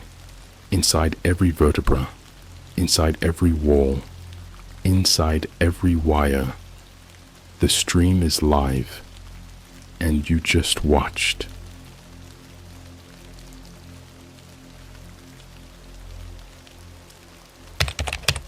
A TikTok influencer disappeared last month. I just found her being sacrificed on a dark web livestream by people in goat masks. Hey Reddit, I've been trying to process what I saw for the past week. I've barely slept. My hands still shake when I try to type this, but I need to get this out. Maybe someone else saw what I did. Maybe someone knows more. Maybe I'm not insane. Okay, so, a little backstory. I'm 21, live in a studio apartment in Philly, and I work part-time at a Dunkin' while going to community college for digital media. Like a lot of people my age, I spend way too much time on TikTok, YouTube, Reddit, basically the entire internet. I've always been fascinated with internet mysteries. You know, the dark stuff, IRGs, unsolved cases, those creepy channels with the VHS filters that look like they came straight from a cursed tape. But this story, this isn't fiction. This isn't one of those interactive horror games where you find coordinates or Morse code in the audio. This is real. And it started with a direct message on Instagram. It was a random Tuesday night. I was laying in bed, scrolling TikTok like usual. My feed was full of trends, dancing, some podcast clips, nothing weird. Then I remembered a TikToker I hadn't seen in a while. Her name was at Sierra Blake Live. She was one of those rising influencers, blue check, 600K followers, mostly doing Starbucks reviews, makeup hauls, and those day in my life videos. She had gone viral back in March for calling out a weird guy stalking her at a Target in LA. People were saying it was staged, but I don't know. It felt too real to be fake. Either way, she blew up. And then, she just vanished. No goodbye post. No new uploads. Her TikTok was still there, but inactive. No Instagram stories. No tweets. It was like she just ghosted the internet. I don't know what made me do it, but I pulled up her Insta and scrolled down to one of her last photos. Some mirror selfie in a hotel bathroom. The caption said, "Can't tell if this hotel is haunted or just ugly. Location tag, Seattle, Washington." I commented something dumb like, "Where'd you go?" and didn't think much of it. That's when it happened. I got a DM from a private account with no profile pic. Username, _livestream, _000. They just sent a link. No words, no emojis, just a sketchy looking URL that ended in .onion. Now, I know what you're thinking. I'm not stupid. I've watched enough Nexpo, Wendigoon, and here's my story to know that clicking on random .onion links is a terrible idea. But I was curious. Too curious. So I booted up my old Dell laptop, the one I use for research, installed the Tor browser, which I hadn't touched since my SCP phase in high school, connected to my VPN, and typed the link. It brought me to a black screen with one line of red text blinking slowly. Live in 0000534. There was no branding, no navigation bar, nothing. Just a countdown and an embedded video box. I almost clicked off, but something made me stay. Maybe it was the weird timing, maybe it was the username, or maybe I'm just an idiot with no survival instincts. When the countdown hit 0, the stream started. It looked like a basement, low ceilings, cement walls, a single overhead light swaying slightly. It looked real, not like found footage, but like someone was holding a phone camera. There were 4 people in black robes and these hyper-realistic goat masks, like weirdly detailed, the kind of costume you'd see in one of those A24 horror movies. And then I saw her, Sierra, tied to a chair, duct tape over her mouth. She looked drugged or unconscious, but it was her. Same hair, same cheek piercing, same tattoo on her collarbone, 1999 in Roman numerals. I froze. I couldn't breathe. I remember my mouse hand was sweating so much I could barely keep hold of it. They didn't speak. Not a word. Just moved around her like they were setting up for something. One of them walked toward the camera and held up a piece of cardboard with something written in thick red marker. This is what happens when you leak secrets. The stream glitched for a second, and when it came back, Sierra was awake, screaming behind the tape, tears pouring down her face. She was thrashing in the chair, but the others just stood there. And then, God, I swear this happened. One of them pulled out a phone and opened TikTok, her own profile. They clicked on her most recent video, turned the volume up, and played it while they circled her. The video was one I remembered, a Q&A. Someone had asked, "What's the creepiest thing that ever happened to you while traveling?" And she talked about a hotel she stayed at in Seattle, where the manager knew her name before she even checked in. She laughed it off in the video, but in that moment, watching it again while she was tied up in a basement, it didn't seem funny. It felt like she was warning us, or maybe confessing something. They turned off the video. One of the masked people took out a huge hunting knife and held it above her. The stream glitched again. When it came back, she was gone. The chair was empty. No blood, no signs of struggle, nothing. The people in goat masks all turned to face the camera. One of them raised their hand and waved. Then the stream cut to black, and the URL deleted itself from my history, like it was just gone. I slammed my laptop shut. I paced around my apartment for maybe an hour. Then I went back to her TikTok. Still there. Same posts. No activity. Comments flooded with, "Where are you?" and "Are you dead?" I DM'd some of her mutuals. No response. I even tried to report the incident to the FBI tip line. But what do I say? Hey, I watched an influencer get sacrificed by goat people on a dark web livestream. Yeah, no. I didn't even have a recording. It was live only. I didn't sleep that night. Or the next. But that's not even the worst part. 3 days later, I got another DM. Same account. Livestream 000. This time, the message wasn't a link. It was a photo of me, taken through my bedroom window at night. I didn't sleep for 2 days after that photo. I stared at it on my phone until the screen went dark. The image was grainy, taken from a low angle, like someone was crouching in the bushes across the street. I recognized the hoodie I was wearing. Same fairy lights above my bed. Same cracked blind on the left. They took the photo while I was watching the stream. I live on the 3rd floor. The fire escape window was locked, or so I thought. I grabbed the bat I kept by my bed and started pacing. My apartment's not big. Just one main room, a tiny kitchen area, and a closet with a sliding door that never shuts right. I checked the front door. Deadbolt, chain, both locked. Then I checked the windows. One was slightly open, barely noticeable unless you looked close. The lock had been snapped clean off. Not unscrewed. Snapped. Like someone took pliers and just snapped the little metal hinge. I called the cops. Of course I did. And they came out. 2 uniforms who looked like they had better things to do than listen to some twitchy kid talking about goat masks and live streams. I told them about the window. They looked, took a few notes, asked if anything was stolen.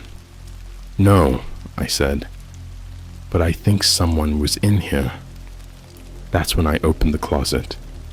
The officer with the buzz cut shined his flashlight in and immediately took a step back. I think his hand went to his belt.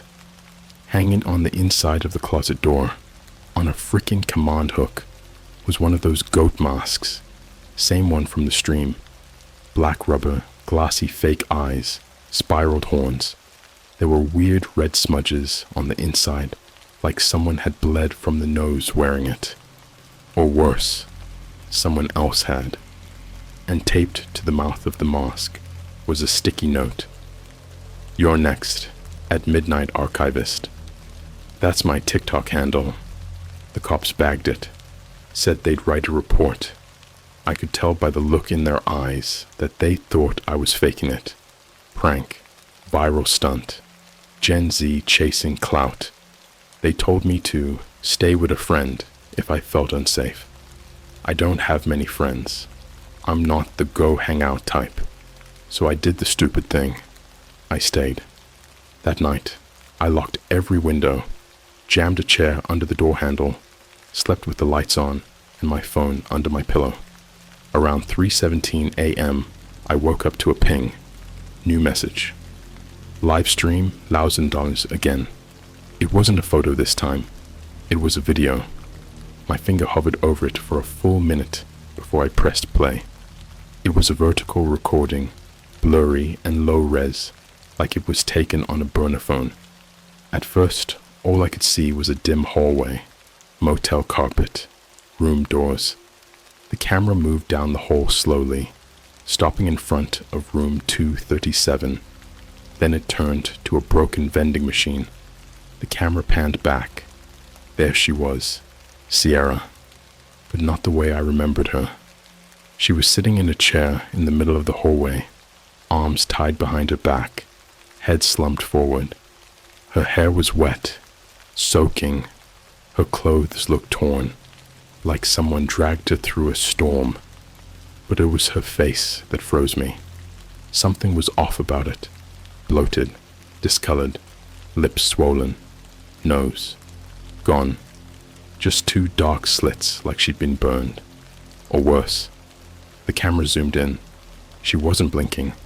And then, from the side of the frame, one of the goat masks leaned in, real slow, and whispered in a voice that sounded like 10 voices at once.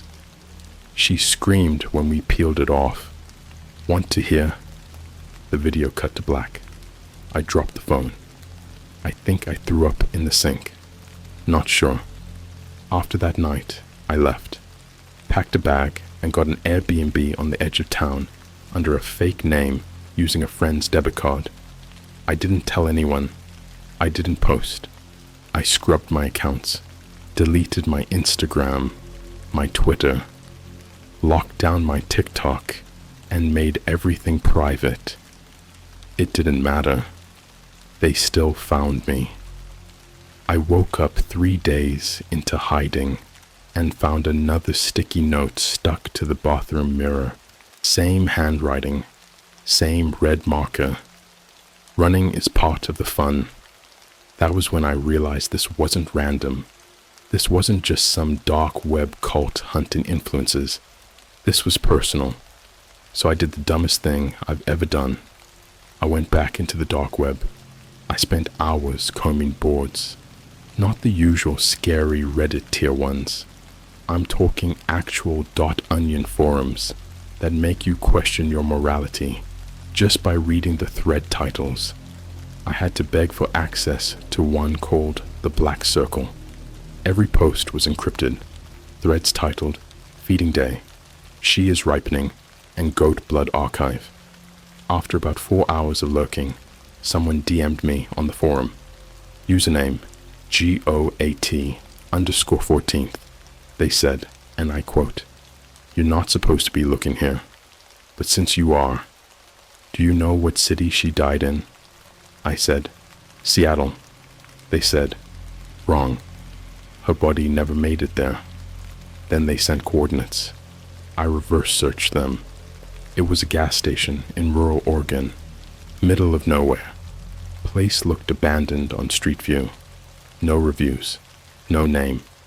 The next day, I rented a car and drove 6 hours in silence, with nothing but podcasts playing to keep my brain from melting. I got there just before sundown. The gas station looked like it had been closed since 1998. The sign was shattered, windows boarded up, gas pumps rusted. Someone had spray painted "Don't go in" across the storefront. So, of course, I went in. The door creaked open. The inside smelled like mildew and rot. Shelves toppled, floor stained with what looked like old oil or dried blood. I walked through the aisles, shining my phone light, and then I saw it. A phone, just sitting there on the floor behind the counter, like someone left it for me. It was turned on, open to the gallery, only one video in it. I played it. The footage showed Sierra, again, but from before the sacrifice. She was in a motel room, the same one she'd posted in her last Instagram photo. The bathroom mirror behind her had writing on it, in something dark and dripping. "Stop posting. They see." She was crying, talking into the camera. I thought it was just some weird guy from TikTok. I thought it was a fan, but they followed me. They were under the bed. They came out at night wearing masks, and they made me watch them kill a cat with scissors. They said if I tried to leave the city, they'd cut my tongue out.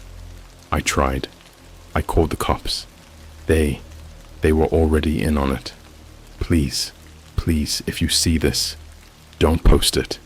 Just run. Don't look them up. They'll come for you too. At the end of the video, she turned and screamed, and the screen cut to black.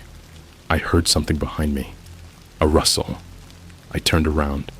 One of them was there. Black robe, goat mask, holding a tripod. Not a knife, not a gun, a tripod, like he was about to film me. I ran. Don't ask how. I don't remember driving. I just remember screaming on the freeway until my throat felt raw. I didn't go home. I drove until I hit a Walmart parking lot and passed out in the car. That was 3 days ago. I haven't been back online. I haven't posted. But tonight, I checked Sierra's TikTok. There's a new video, posted 1 minute ago.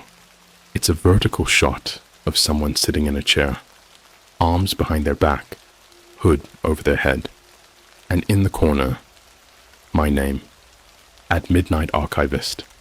I didn't click the video right away. I just stared at the thumbnail on Sierra's account.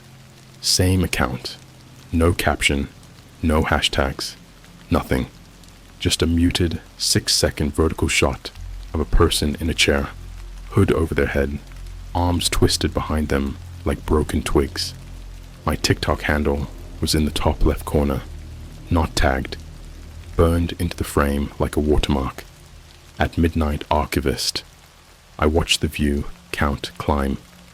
83, 147, 342, 500 plus.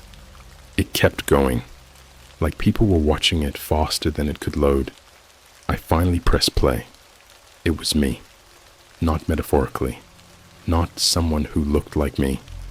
Me, my clothes, my arms, that stupid little scar on my wrist from the time I broke a Starbucks mug trying to do the bottle flip trend. But the worst part, I hadn't filmed it yet. The room in the video, I didn't recognize it, but it looked real, old, like a hospital from the 70s. Peeling green paint, one of those buzzing lights that flickers like it's struggling to stay alive. The figure in the chair, you couldn't see the face, but the body, the posture, it was mine. And behind the chair was a shape, not a person, not exactly. It was wearing a white robe, stained brown at the sleeves. Its goat mask wasn't rubber like the others. This one was bone, real bone, like someone hollowed out an animal and carved it to fit. It walked around the chair and whispered something you could almost hear. I turned the volume up, played it again, slower, louder, until the whisper became a voice I recognized, my own.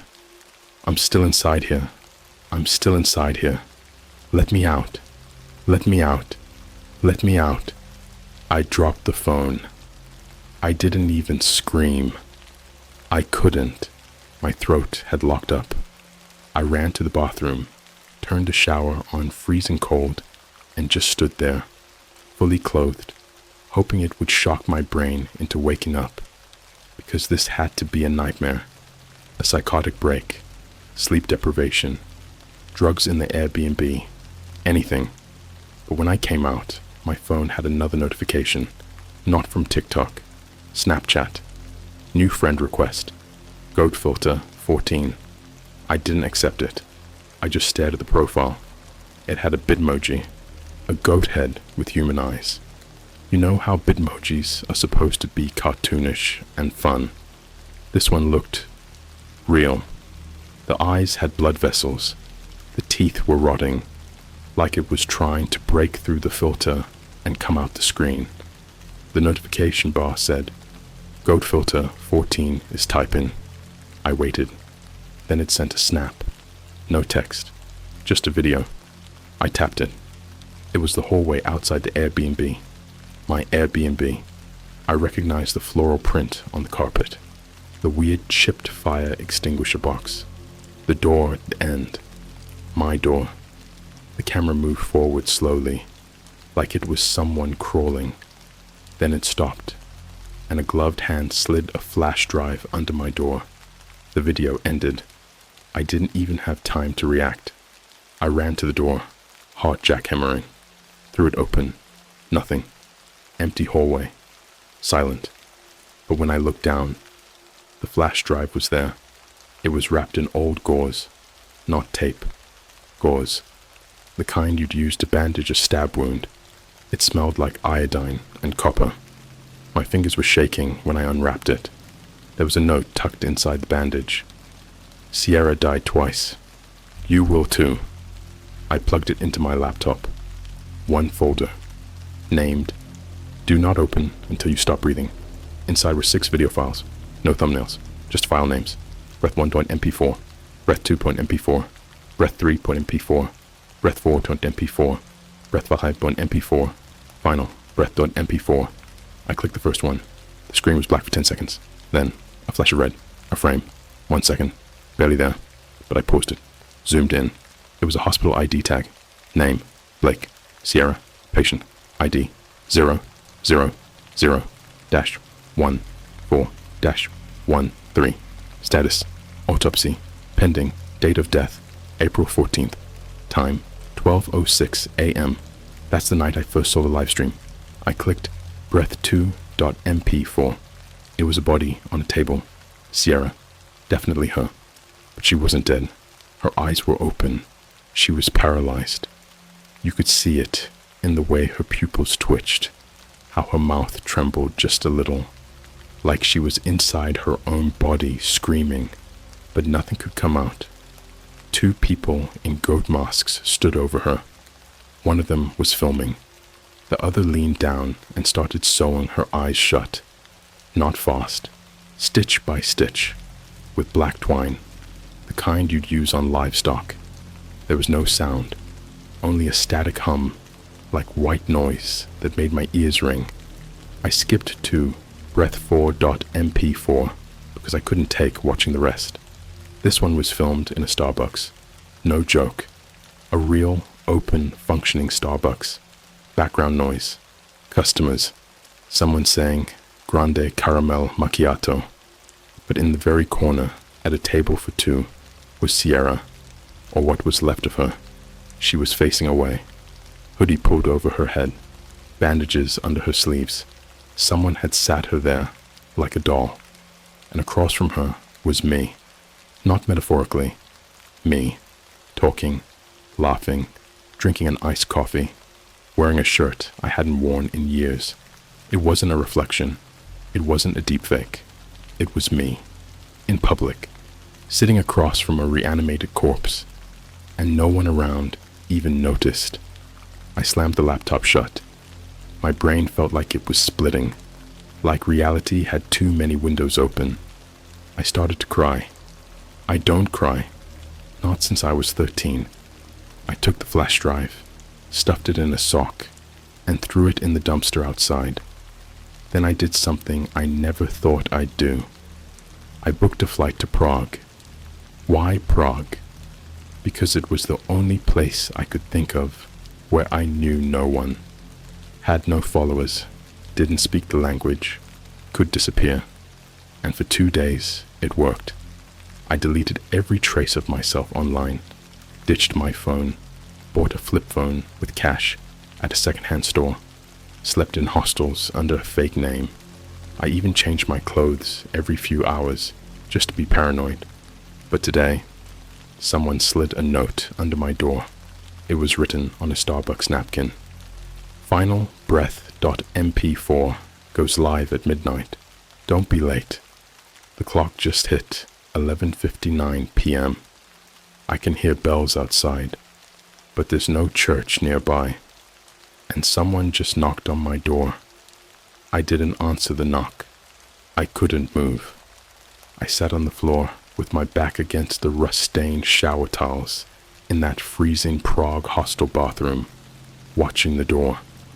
I could hear the air change around the wood, like whoever or whatever was outside wasn't breathing the same oxygen I was, like the space it took up bent the hallway around it.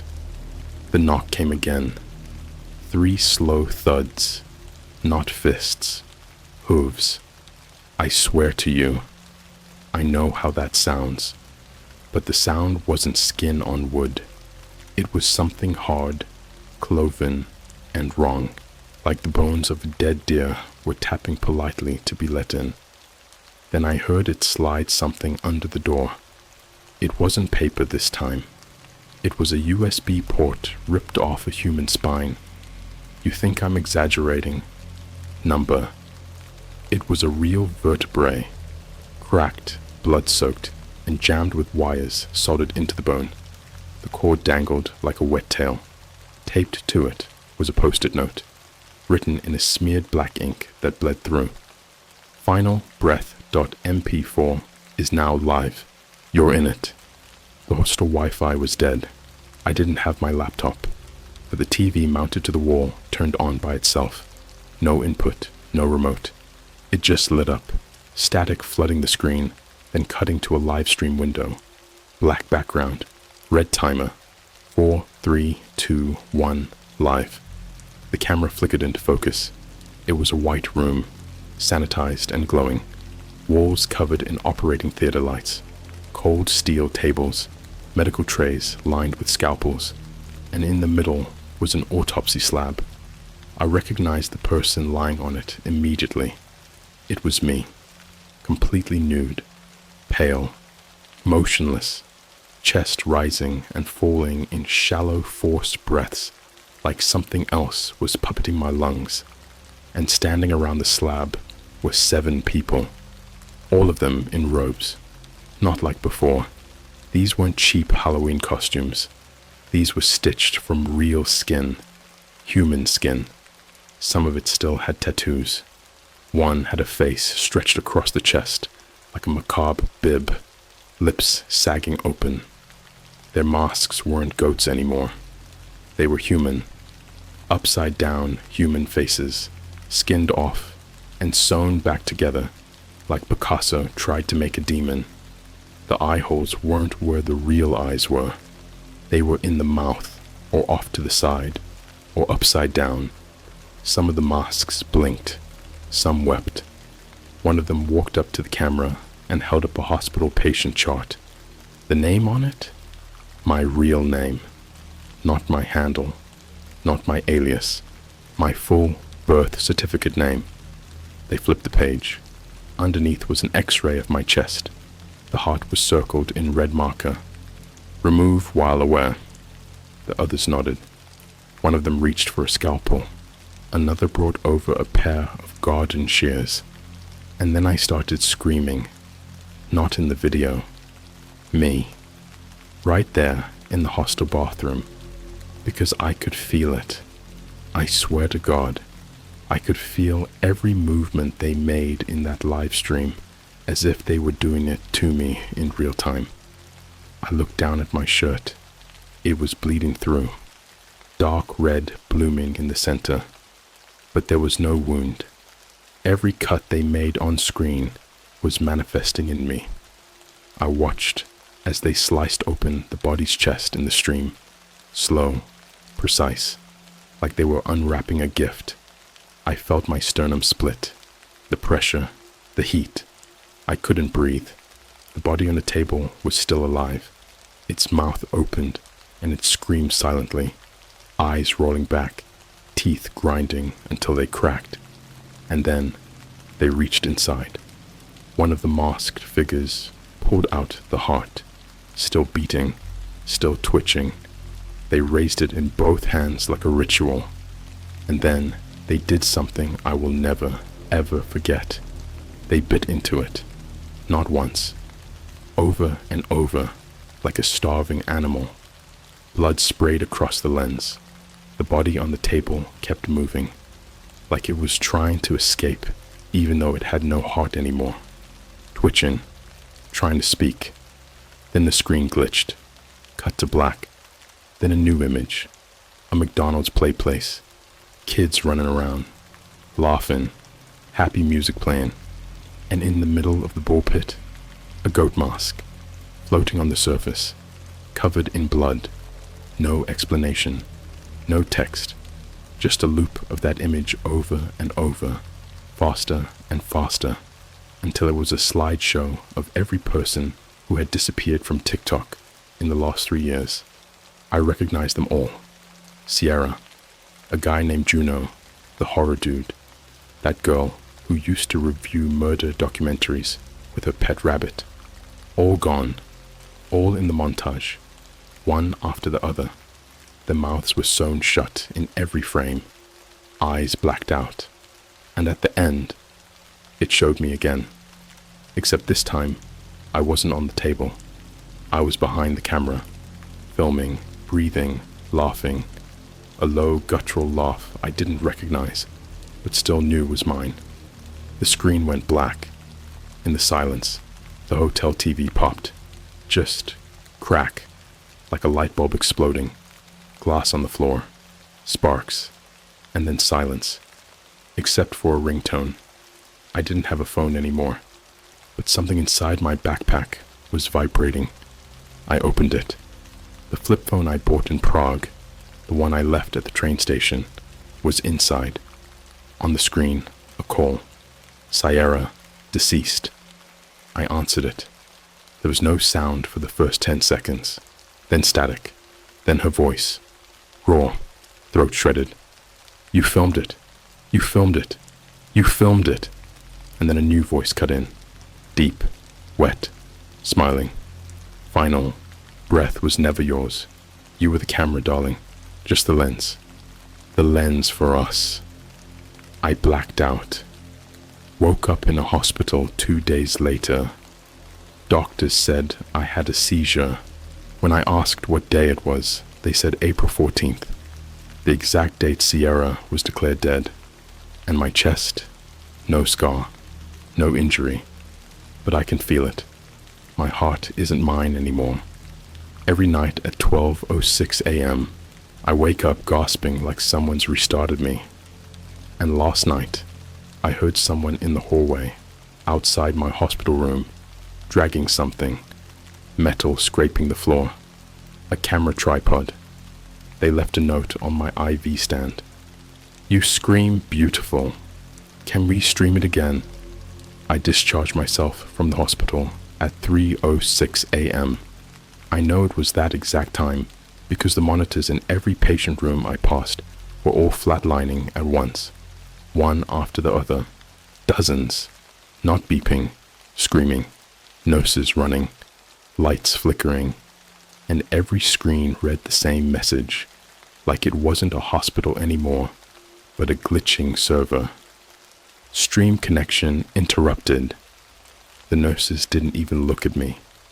One of them was standing motionless in the hallway, her mouth open wider than a jaw should go, like it had been unhinged and stitched open. Her eyes were rolling, black tears spilling down her cheeks like ink. She didn't blink. She streamed. I walked out barefoot, wearing only the blood-stained hospital gown and a hoodie I don't remember owning. Inside the pocket was an old camcorder. No tape, just a label on the side that read, "Record the end." I ran. I don't remember where. The city looked different. Empty. No cars. No people. Just ads everywhere playing my face. On bus stop screens. Billboards. McDonald's drive-through menus. A looping video of me crying, tied to a chair, screaming, begging to wake up. But my voice was gone, replaced with something older, a language that sounded like insects chewing through flesh. Fast, twitching syllables, reversed vowels and animal growls. I found shelter under a bridge. That's where I'm writing this. On a stolen tablet I found in a flipped-over food delivery scooter. The lock screen was a selfie. A family of 4. Their eyes had been scratched out from inside the screen. I thought this would be the end, but then I heard the whispers again, from the cracks in the concrete, from behind my teeth. You filmed it first. At first I didn't understand. I was the victim, the hunted, the cursed idiot who clicked a link on TOR and opened the door. But it wasn't that simple. Not anymore. The camcorder turned on by itself. No power, no battery. It played a video I never filmed. Me, at 8 years old, in a basement I don't remember living in. There was a cage behind me. Something was inside it, moving, whimpering. I turned to the camera, smiling. Daddy said they'll scream better if we take their teeth out first. My 8-year-old self then pointed the camera at the cage. Inside was a girl, a real girl, about my age. No teeth, eyes sewn shut, a gaping hole in her shoulder where something had been harvested. I shut the camcorder. I vomited into the gravel until I tasted blood, because I remembered, not all of it, just enough to want to dig my nails into my own skull. This didn't start with Sierra, or the stream, or the goat masks. It started with me. There's something wrong in my blood. It's not human anymore. It never was. They weren't hunting me. They were summoning me, bringing me back. I was never the camera. I was never the viewer. I was the show. And the final episode was always going to be me remembering what I did. That's what final breath meant, not my death. The last breath of my humanity. I wandered into a Starbucks this morning. Thought maybe I could hide in a place that used to feel real, warm, normal. The barista was wearing a goat mask. Not joking. Just a casual black latex mask with spiraled horns like it was part of the uniform. She said, "Welcome back." I didn't say anything. She handed me a cup with no lid. Inside wasn't coffee. It was a videotape. The label said, Sierra Blake, second death. I opened my mouth to scream, but I couldn't, because I realized my tongue was gone. Clean cut. No blood. Just absence. The barista smiled. "You're ready to host now." I ran again. The sky doesn't look like sky anymore. It's a giant lens. The clouds are stretched into static lines, like an old VHS tracking error. People don't walk past me anymore. They loop. Same 5-second animation of a man dropping a briefcase. Same woman brushing her hair in the window. Same child asking for their mom. All glitching, all part of the stream. I found one working laptop in a dumpster behind a Best Buy. It had no power source, but it was already logged into darkfeed.tv, the most viewed stream. Goat Room, live, the host awakens. The thumbnail is me, in real time. Writing this, I can see myself typing the words before I think them. I can't stop. This isn't a post anymore. It's the script. You are reading a stream. You're not watching. You're participating. Every second you read, you're feeding the view count. Every second you breathe, you're sinking. That sound behind you right now, that itch on your spine, the feeling that someone is watching you from the mirror, that's me. They gave me back my heart last night. It wasn't beating, it was a hard drive. And inside, it was the raw footage of every person who's ever watched this stream and never made it to the end. You're almost there. The goat masks aren't the monsters. They're the audience. They paid in blood. And now you're the subscription. This is not the end. The stream never ends. All I do now is record. And you're next. Say goodbye to your reflection. They're about to take your face. Smile. You're on camera.